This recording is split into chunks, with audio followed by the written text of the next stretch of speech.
ನಿಮ್ಗೆಲ್ಲ ಗೊತ್ತಲ್ವಾ, ನಮ್ದು ಬಾಡಿಯಲ್ಲಿ ಬಿಗ್ಗೆಸ್ಟ್ ಆರ್ಗನ್ ಬಂದು ಸ್ಕಿನ್ ಅಂತ. ಸೊ ಸ್ಕಿನ್ ಅಂತ ಬಂದಾಗ ನಮಗೆ ಫಸ್ಟ್ ನೆನಪಾಗದೆ ನಮ್ದು ಮುಖ, ನಮ್ದು ಫೇಶಿಯಲ್ ಸ್ಕಿನ್. ನಮ್ದು ಮುಖ ಚೆನ್ನಾಗಿರ್ಬೇಕು ಅಂತ ಆಸೆ ಆಗ್ತಾ ಇರುತ್ತೆ, ಚೆನ್ನಾಗಿ ಕಾಣಿಸ್ಬೇಕು, ಕಾನ್ಫಿಡೆನ್ಸ್ ಅವಾಗಲೇ ಬರೋದು ಅಂತ. ಸೊ ಈ ಸ್ಕಿನ್ ಚೆನ್ನಾಗಿರೋದಕ್ಕೆ ಕೆಲವೊಂದಷ್ಟು ನ್ಯೂಟ್ರಿಯೆಂಟ್ಸ್ ಬೇಕಾಗುತ್ತೆ. ಅದರಲ್ಲಿ ಮೇಜರ್ ಆಗಿ ಬಂದು ಕೊಲಾಜನ್ ಸಿಕ್ಕಾಪಟ್ಟೆ ಇಂಪಾರ್ಟೆಂಟ್. ನಮ್ದು ಸ್ಕಿನ್ದು ಇಲಾಸ್ಟಿಸಿಟಿನ ಕಾಪಾಡ್ಕೊಳ್ಳೋದಿಕ್ಕೆ, ರಿಂಕಲ್ಸ್ ಆಗದೆ ಇರೋ ತರ ನೋಡ್ಕೊಳ್ಳೋದಿಕ್ಕೆ, ಹೆಲ್ದಿ ಆಗಿರೋದಿಕ್ಕೆ, ಗ್ಲೋ ಆಗಿರೋದಿಕ್ಕೆ, ಪಿಂಪಲ್ಸ್ ಬರ್ದೇ ಇರೋ ಹಂಗೆ ನೋಡ್ಕೊಳ್ಳೋದಕ್ಕೆ ವೈಟಮಿನ್ ಸಿ ಕೂಡ ಅಷ್ಟೇ ಇಂಪಾರ್ಟೆಂಟ್. ಅಂಡ್ ಎಲ್ಲದ್ರ ಜೊತೆಗೆ ಪ್ರೋಟೀನ್ ನ ಟೈಮ್ ಟು ಟೈಮ್ ಕರೆಕ್ಟ್ ಆಗಿ ನಮ್ಮ ಬಾಡಿ ಕೊಡೋದು ಕೂಡ ಇಂಪಾರ್ಟೆಂಟ್, ನಮ್ದು ಸ್ಕಿನ್ ಟೈಟ್ ಆಗಿರೋದಕ್ಕೆ, ಚೆನ್ನಾಗಿರೋದಕ್ಕೆ.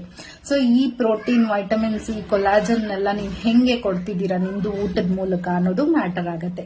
ಸೊ ನಿಮಗೆ ಈ ಕೊಲಾಜನ್ ನ ಕೊಡೋದಿಕ್ಕೆ ಅಥವಾ ಅದನ್ನ ಹೆಂಗ್ ಕೊಡ್ಬೋದು ಅಂತ ತಿಳ್ಕೊಬೇಕು ಅಂದ್ರೆ ನೀವು ನನ್ನ ಕೇಳಿ ನಾನು ಹೇಳ್ಕೊಡ್ತೀನಿ.